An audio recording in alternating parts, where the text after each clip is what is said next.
Buenas noches y bienvenidos una vez más a NUR para Todos. En esta ocasión, antes solía abrir los videos con la página de YouTube, ahora la voy a abrir siempre con la página de NUR para Todos, simplemente para refrescarles y recordarles que lo que a información concierne va a estar acá siempre la última data, digamos, del trabajo que venimos haciendo, y obviamente también en videos dentro de NUR para Todos siempre van a estar los últimos posts, no solamente de mi canal, sino también algunas veces linkeando a canales amigos que hayan hecho alguna investigación y demás, así que para eso están acá las etiquetas y las categorías por si quieren filtrar. Añadí el botón de conferencias y en breve voy a estar añadiendo también el botón de descargas. Dicho esto, quiero pasar al video que hace un tiempo que venía comentando en los directos que tenía ganas de hacer, y tiene que ver un poco con el rubro al que yo pertenezco, que es el tema de los efectos visuales y todo lo que tiene que ver con las nuevas tecnologías aplicadas justamente a la realidad virtual, al 3D, a las imágenes y todo ese mundillo que hoy en día parece ser la única vía potable para mantener las bolas giratorias en el espacio, ¿no? Porque ustedes tienen que recordar, por lo menos desde mi punto de vista, el siguiente concepto. Antes a la gente se la convencía solamente a los pocos que estaban educados como para comprender las cosas, ¿no? Porque cuando la gente dice ya hace 2000 años se sabía que, hemos siempre tocado ese tema y no es así, pero más allá de eso, hasta 1900 prácticamente, por decir un número abarcativo, más del 50% de la gente era analfabeta, no entendía nada, apenas sabía lo necesario para poder operar en alguna fábrica o llevar a cabo algún trabajo.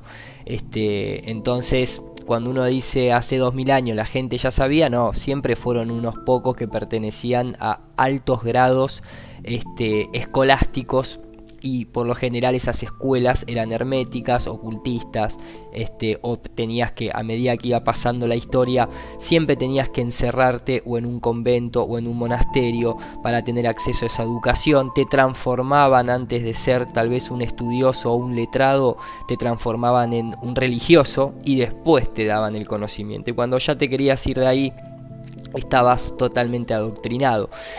Ese concepto que antes se le mostraba a la gente a través de fórmulas, ecuaciones matemáticas, de ahí la frase de Nikola Tesla: la ciencia de hoy en día ha reemplazado la experimentación en laboratorio por ecuaciones de ecuaciones de ecuaciones. Esas ecuaciones, la intención era que la persona estuviese capacitada para poder transformarla en su mente a una imagen. Ahora ese proceso ya no lo hace simplemente la mente. Ahora, si sos una persona que no tiene ni idea de ecuaciones, no importa, porque ahora toda esa programación te la va a transformar a una imagen una computadora a través de un proceso de renderización, de interpretación. Literalmente render significa interpretar en la traducción, ¿no? Entonces, hoy en día es más que necesario esta clase de, digamos, como tecnología aplicada al servicio de mantener al modelo heliocéntrico en pie. Entonces es ahí donde hoy en día entra la mejor tecnología para procesar todas esas múltiples ecuaciones algebraicas, en donde se programan vectores en un espacio tridimensional prefabricado, un montón de cosas que suceden detrás de la imagen que uno ve en la computadora, ese código fuente, que terminan generando por nosotros esa interpretación de imagen. Y eso se aplica para cualquier tipo de imagen, desde imágenes muy simples y sencillas, simplemente de líneas, hasta imágenes hiperrealistas, fotorrealistas, como la que nos presentan, por ejemplo, la NASA en las imágenes de la Tierra, vista desde el espacio. Entonces, lógicamente, no siempre les sale bien y muchas veces tienen errores o varían la calidad de la imagen, los tamaños de las cosas y demás, a propósito, para no quedar pegado a tener que repetir constantemente algo que después no van a poder repetir. Incluso no siempre fue digital, obviamente, porque en otras épocas el paso intermedio entre que la persona tenga la capacidad para interpretar todas esas ecuaciones en un modelo siempre fue, y uno de los mejores renderizadores que tiene la naturaleza es la mano del hombre. ¿Por qué? Porque puede pintar fotorrealismo. Entonces siempre a lo largo de la historia existieron varias técnicas. Acá en este canal hemos tocado muchas veces las técnicas de la década de los 60 y los 70 en el cine, a través de lo que se llama el matte painting, que es esa cuestión de pintar a mano y luego sobreponer sobre película filmada. Y en otras épocas incluso está la patente, no es algo que lo estemos inventando en absoluto. Vemos la patente, por ejemplo, del dispositivo para producir efectos ilusorios, patentado en octubre 10 de 1905, en donde, oh casualidad, se toma como un ejemplo, ¿sí?, una esfera pintada con lo que después terminó siendo la imagen más reconocida de nuestro supuesto planeta esférico, esa imagen legendaria de 1972 por el Apolo 17. O coincidencia. Pero la mano del hombre es muy, muy experta en reproducir fotorrealismo, en estudiar la naturaleza de la luz y demás. Entonces no siempre fue CGI, pero hoy en día se ha estandarizado dentro de esta técnica. Y por eso ahora los aparatos ilusorios van de todo tipo, lógicamente. También lo vemos hoy en día, todo lo que sucede dentro de la ISS, en donde podemos detectar cientos de errores aplicados a efectos visuales, es parte de ese aparato para producir efectos ilusorios. ¿Se entiende para dónde vamos, verdad?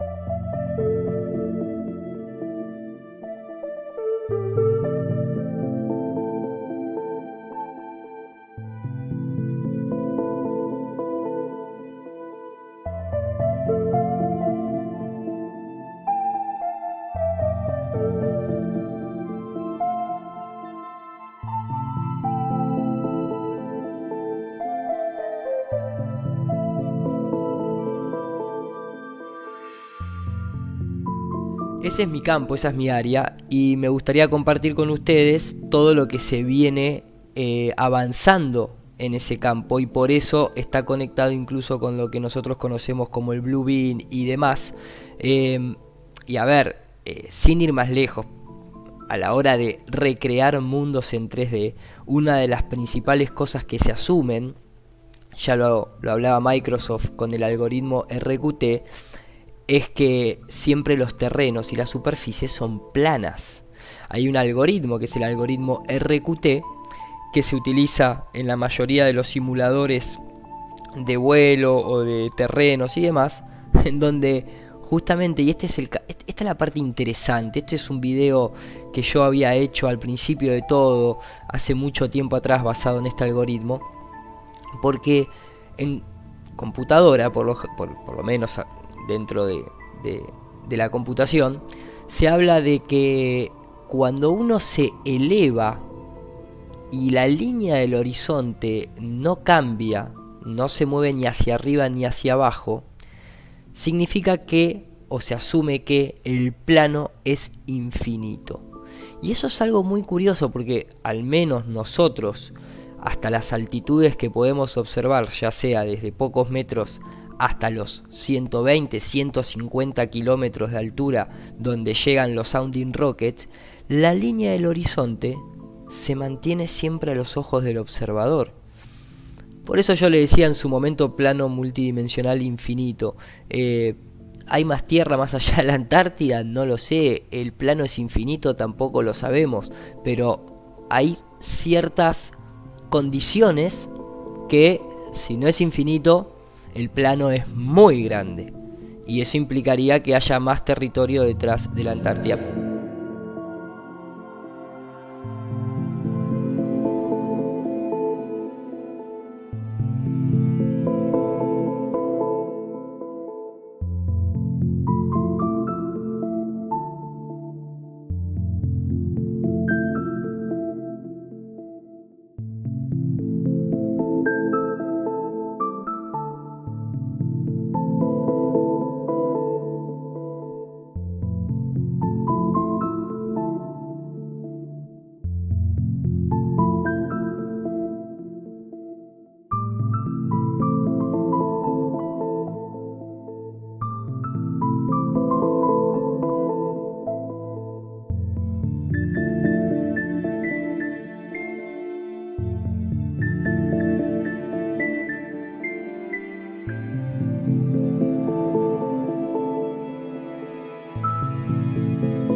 Pero cuando ustedes creen, yo venía hablando de la educación y demás, tal vez se piensan que toda esta cuestión ocultista, cabalista, alquimista, religiosa, de escribas y todo ese tipo de cosas quedó en el pasado. Les recuerdo una noticia muy vigente. El señor, por ejemplo, Elon Musk, del cual me imagino que muchos acá están al tanto, decide, por ejemplo, crear una escuela hermetista no conforme con la educación que el servicio público prohíbe, o también privado en algunos casos, y crea Ad Astra, hasta las estrellas, ¿no? La escuela hermética que Elon Musk creó justamente para darle una educación diferente a sus hijos, porque no estaba conforme, ¿no? Unhappy with the educational. Entonces se sigue manteniendo todo lo mismo. Aparte, acá pueden ver claramente la identificación del logo piramidal. Les recuerdo que el nombre Elon en griego significa luz, Musk significa joven hijo, ¿sí? O sea, el joven hijo de la luz. Me parece que no hay mucho para combinar con eso, pero sigue siendo siempre lo mismo. Incluso cuando la gente cree que toda esta cuestión de enseñar el heliocentrismo siempre son cosas del pasado, les recuerdo que Georges Lemaitre fue el jesuita que creó la historia del Big Bang, como leemos en Wikipedia, mal atribuida a Edwin Hubble, porque fue Georges Lemaitre. Incluso hace muy poquito lo dice el propio DeGrasse Tyson en un programa televisivo muy conocido. These Jesuit scientists Okay. Yeah, the Jesuit priests were like the academic order of the Catholic. You're Catholic. You should be teaching this, okay? I'm aware of my religion. So there's a Vatican observatory to this day that at the time, before telescopes were invented, these Jesuit priests were put into the service of figuring out why the calendar was shifting in the year. Well, am I correct in saying that it was a Catholic priest who first proposed the idea of the Big Bang? Yes, Georges Lemaitre. Wow. Yes, the Big Bang itself, using Einstein's equations. Einstein could have done it, but Einstein did enough. He was busy. He did enough. Yes. Laid down the equations. Other people calculated with his equations, and he deduces that the history of the universe must have started with a bang. Wow. En fin, ustedes lo escuchaban de la propia boca de estos serviles al Imperio Romano. Me parecía más una tomada de pelo. Einstein lo podría haber hecho, pero ya estaba muy cansado, ya hizo demasiado. En realidad Georges Lemaitre tomó las ecuaciones de Einstein, me parece que la hicieron en conjunto, no te quiero contradecir, de Grace. Y en fin, todo un circo romano. Incluso hay una historia muy interesante porque ni siquiera los jesuitas fueron los que condenaron supuestamente a Galileo. Claro, si era uno de ellos. A las pruebas me remito. Acá, por ejemplo, dice, los jesuitas no fueron los que acusaron a Galileo Galilei ante la corte y la Inquisición. Esto es lo que Sergio Pagano, los apellidos me encantan, dice, uno de los expertos cardenales que estudió en la comisión del 79 otorgada por el Papa Juan Pablo II, científico de Pisa. Digo, la iglesia acusó a Galileo, sí, pero los jesuitas no. Los jesuitas no acusaron a Galileo. De hecho, no hay que olvidarse que creadores o financistas de Galileo eran los Medici. ¿De qué estamos hablando? O sea que, de hecho, sabemos a la fecha de hoy que la mayoría de los astrónomos financiados en esas épocas eran justamente jesuitas. En todas las épocas, diría, ¿no? Following Copernicus' publications, it is probable the Jesuit order has produced more astronomers than any other demographic in Europe. That, ostensibly, a religious order should produce so many scientists should cause surprise. However, as these scientists have focused nearly exclusively in but one area, this gives us reason to question. Entonces, a lo que voy es, ¿ustedes creen que algo de todo esto cambió? Que ya no es más que ahora la información que recibimos, sobre todo a nivel científico, de lo que concierne al espacio exterior y a nuestro sistema solar y nuestro sistema galáctico, ya no es más dado por esas mismas fuentes del pasado, que ya no son más los jesuitas los que están por detrás, el ocultismo el que está por detrás. Minutos atrás veíamos a Georges Lemaitre, el jesuita que fue el creador y el inventor de la teoría del Big Bang. No fue Edwin Hubble, fue el jesuita Georges Lemaitre, el que hoy tiene un mural en la Agencia Espacial de la ESA, el que estaba al lado de Albert Einstein aconsejándolo.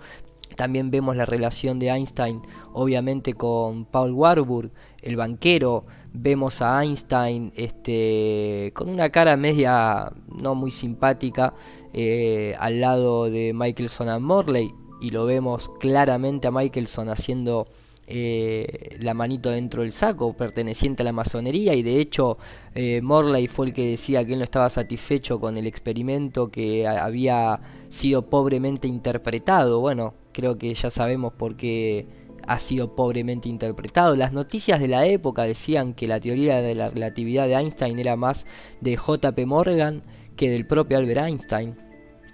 Obviamente, claro, si haces bien las cosas, podés recibir justamente una pequeña ayudita, como por ejemplo vemos acá en pantalla que Philip Foreman, el juez, le otorga el certificado de ciudadanía americana al hijo de David, Albert Einstein, que pertenecía lógicamente al reino de David, ¿no es cierto? Entonces ahí podemos ver un claro apretón de manos, muy simbólico, por cierto, perteneciente, lógicamente, a ciertas logias.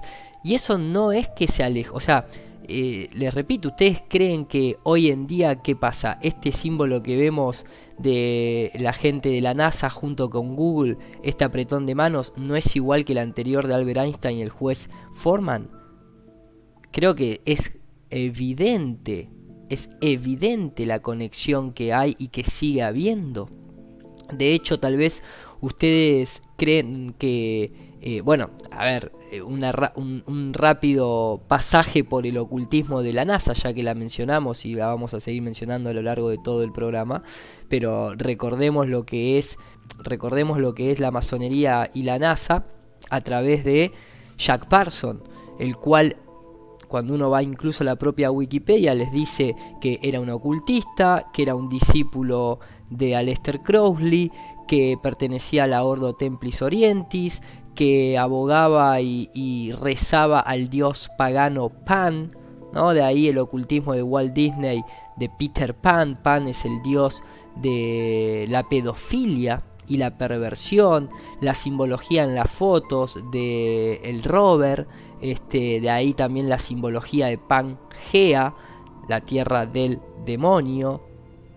Y es interesante cómo muestran acá la Antártida en Pangea, porque esto no es que estaba ahí abajo del globo. En otro momento vamos a estudiar, no se olviden que los militares norteamericanos usan un mapa llamado The Great Circle, y la disposición ahí es bastante correcta, ojo, que acá no pareciera estar en un globo Pangea, no iba a estar, que va a estar Pangea, que va a estar toda la masa continental que de un lado del globo solo.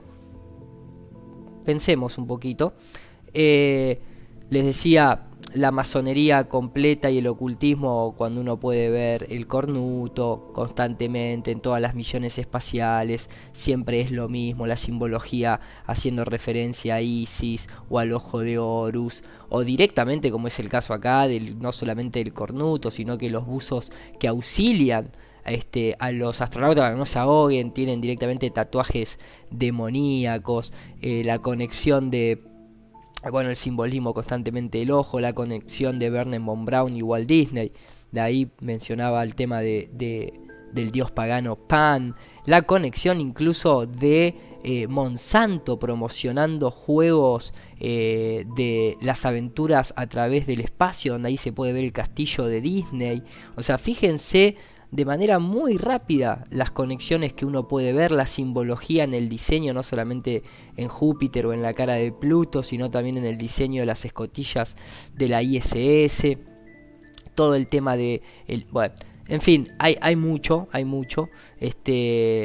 obviamente la masonería burlándose de los astronautas, ¿no? Astronauts. What on earth is an astronaut?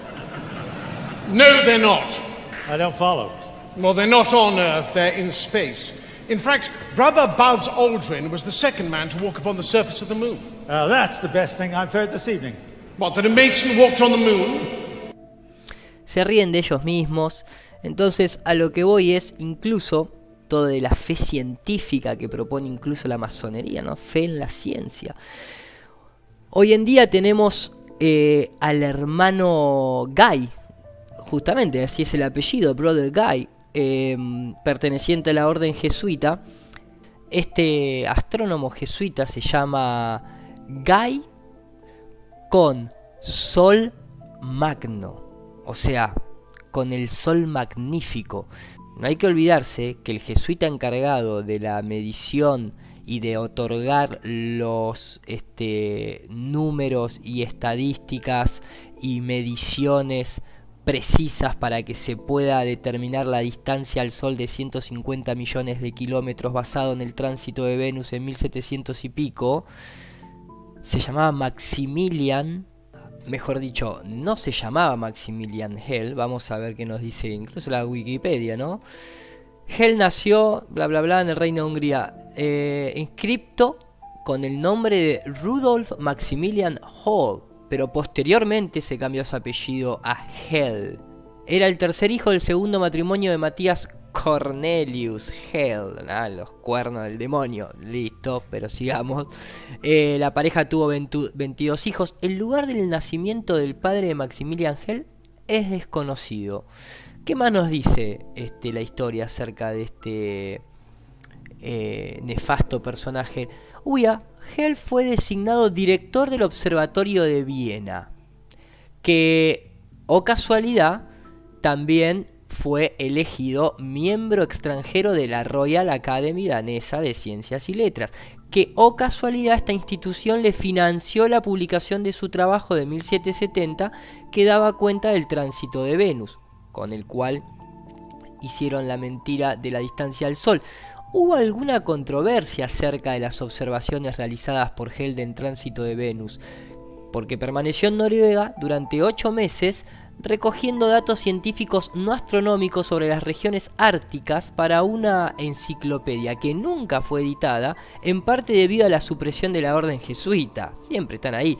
La publicación de sus resultados se retrasó y algunos, especialmente Joseph Johann von Littrow, acusó a Hell póstumamente de falsificar sus resultados. Aún así, un siglo, miren la cara de este muchacho, ¿no? Aún así, el astrónomo matemático estadounidense de origen canadiense estudió las libretas de campo que había hecho Hell y lo exoneró un siglo después de su muerte en Viena. Entonces, podemos ver, incluso, ¿no?, en la simbología de las estatuillas, discúlpenme la mixtura de lenguaje entre inglés y castellano, pero acá podemos ver incluso la simbología, si notan los dibujitos, ¿no es cierto? La hostia, que es, te meten adentro de la boca al sol, y el ángel sosteniendo los ángulos con las mediciones del sol en la línea del horizonte que es plano. Entonces, ¿de qué estamos hablando? ¿Logran ver las conexiones que hay en todo? Aparte, esperen, que hay mucha gente que cree que la curación por magnetismo, porque nosotros somos todo electromagnetismo, todo nuestro plano de existencia es electromagnético, la gravedad no existe tal cosa. Este mismo tipo, Maximilian Hell, fue el que se interesó en la magnetoterapia, en el poder de curar a través de los imanes, aunque después posteriormente todo el crédito se lo llevó Franz Anton Mesmer. Entonces, a lo que voy es, ¿se dan cuenta cómo nos forrean? ¿Cuál es la importancia de haber tomado estas mediciones donde se asume incluso que es un plano, pero ellos asumieron que el horizonte estaba curvo, si no las cuentas no le dan para sacar 150 millones de kilómetros al Sol? La importancia es que de ahí se establece la unidad astronómica, que da lugar a todas las mediciones que luego se hacen en el sistema solar y en el espacio exterior. Todas esas mediciones de la distancia de los planetas, de los diámetros del planeta, todo eso está basado en la distancia, en los 8 minutos que supuestamente tarda la luz en viajar hasta nuestro planeta. Entonces, si todas esas mediciones son manipuladas y están tendenciosamente hechas, significa que esa unidad astronómica es una mentira, y por lo tanto significa que todo lo que observamos desde acá, desde Tierra, está mucho más cerca. Si uno utiliza la trigonometría con el método de Eratóstenes, pero en lugar de querer determinar el diámetro de la Tierra, ya lo hemos tocado muchas veces, lo que buscamos es la distancia al Sol, pero asumimos que el triángulo rectángulo que se utiliza para determinar trigonométricamente la distancia, la base es plana de ese triángulo, vamos a dar con que el Sol está a una distancia aproximada de 5.000 y pico de kilómetros. ¿Bien? Esa es la importancia de todo esto, y por eso estos tipos se tomaron el tiempo que se tomaron, fueron cuestionados en su época, pero que después que uno muere y todo se va tapando y hacen lo que quieren, básicamente para justificar su modelo heliocéntrico. Les comentaba esto como para que tengan un paralelismo. Sé que ustedes saben que hay que ponerse en modo arborescente porque abrimos varias cosas, pero ahora volvemos nuevamente a toda esta cuestión de la actualidad y para que vean que todo esto sigue siendo igual, vamos a retomar con nuestro Guy. O sea, Guy es como decir amigo, o sea, el amigo con el sol grande, ¿no? Porque magno también significa grande, además de magnífico. Y vemos cómo en la actualidad este jesuita del MIT se pasea dando charlas acerca de cómo fue que en 1972 el Apolo 17 tomó esta gran fotografía desde el espacio enfocando la Tierra. Fíjense que es lo mismo, es la misma gente. Pero no solamente eso, este jesuita también está a cargo, digamos, promociona hoy en día lo que es la teoría darwinista, pero también promociona lo que es el contacto extraterrestre. Se encarga de escribir artículos exo-vaticana. No hay que olvidarse que el único telescopio binocular está justamente en manos del Vaticano, ¿no? También por algo será, me parece, que habría que tener en cuenta. Además que se llama Lucifer, ¿no? Luciferismo es lo mismo que decir heliocentrismo. Darle la vuelta al Sol es lo mismo que darle la vuelta alrededor de Lucifer. Simbólicamente es exactamente lo mismo. El que lo quiera ver, genial, porque va a poder activar más rápido. El que no lo quiere ver está totalmente dormido. Pero eso es un poco de lo que va de la mano con lo que es el NASA Blue Beam Project, que es, repito, NASA Blue Beam Project, cosa que nadie de todos los conspiranoicos españoles, cuando tocan el tema, quieren nombrar la palabra NASA al principio, cuando está escrito ahí, solamente dicen Blue Beam Project, ¿no? Y dentro de la masonería, incluso cuando uno accede al libro Morals and Dogma, acá puede ver esa famosa simbología de la escuadra y el compás, en donde se dice que obviamente la escuadra es para medir ángulos rectos, formado por dos líneas rectas, que se adapta solo a superficies planas y pertenece solo a la geometría y la medición de la Tierra. Y la trigonometría, que lidia con planos, o sea, un triángulo, rectángulo es plano, un sextante se usa con superficie plana. Un astrolabio, lo mismo. Cuando uno navega en mar abierto y se ubica por las estrellas, asume que el agua es plana y está teniendo en cuenta muchos kilómetros en donde debería ser la base del triángulo en arco. Sin embargo, no lo hace. Incluso, como dice acá, dice que los antiguos suponían que era un plano. La escuadra se utiliza para medir la Tierra plana. En cambio, el compás describe círculos que lidian con lo que es la trigonometría esférica, la ciencia de las esferas y el cielo. De hecho, cuando uno va a documentos modernos como el WGS 84, digamos el estándar elipsoidal que se utiliza para muchas cosas, es simplemente la medición de un domo. Se asume que la superficie es plana y circular, y de ahí se utiliza para la trigonometría esférica local. ¿Vean? Son cosas a tener en cuenta. De hecho, la masonería, al principio, esto está incluso hablado por propios masones, la masonería al principio, antes de ser intervenida, cuando en su simbología ponían las columnas, no ponían a la esfera celeste y a la esfera terrestre, ponían al sol y la luna sobre las columnas, y obviamente al ojo que todo lo ve, o a lo que ellos consideraban Gadú y demás, pero no ponían las esferas. Esto fue una infiltración, según autores pertenecientes a la masonería. Esto es una infiltración de la Royal Academy de Londres. Obviamente sabemos a los que pertenecen. Incluso es muy evidente, o sea, ven que a lo que voy es, sigue siendo exactamente lo mismo. Y nos siguen brindando, la información sigue siendo filtrada por las mismas instituciones.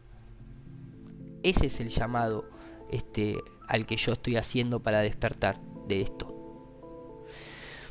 Entonces, habiendo tenido esta pequeña introducción, viendo esta conexión entre NASA y Google, me gustaría extender esta relación y mostrarles desde mi punto de vista y desde mi profesión toda esta cuestión tecnológica aplicada al servicio del heliocentrismo.